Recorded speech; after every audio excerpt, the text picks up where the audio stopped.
अतिशय आनंदाची गोष्ट आहे। मी मुख्यमंत्री झाल्यानंतर पहिल्यांदाच माझ्या जन्मभूमीत आणि कर्मभूमीत येतो आहे। साहजिकच नागपूर माझा परिवार आहे, त्यामुळे माझ्या परिवाराकडनं होणारे स्वागत आहे।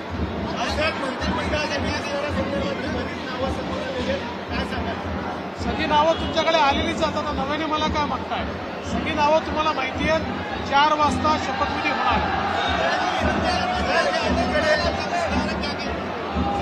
मंत्रिमंडल का विस्तार 4 बजे होने वाला है और उसमें तीनों पार्टियों के जो मंत्री हैं और राज्य मंत्री हैं वो शपथ लेंगे।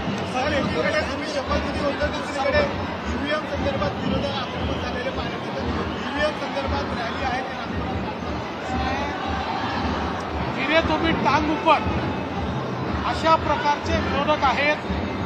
हे निराश झालेले लोक आहेत, लोकशाहीवर विश्वास नसलेले लोक आहेत।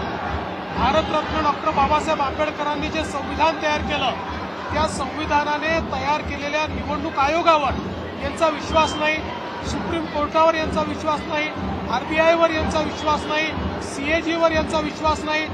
त्यामुळे भारतरत्न डॉक्टर बाबासाहेब आंबेडकरांचं संविधान नाकारणारे हे लोक आहेत।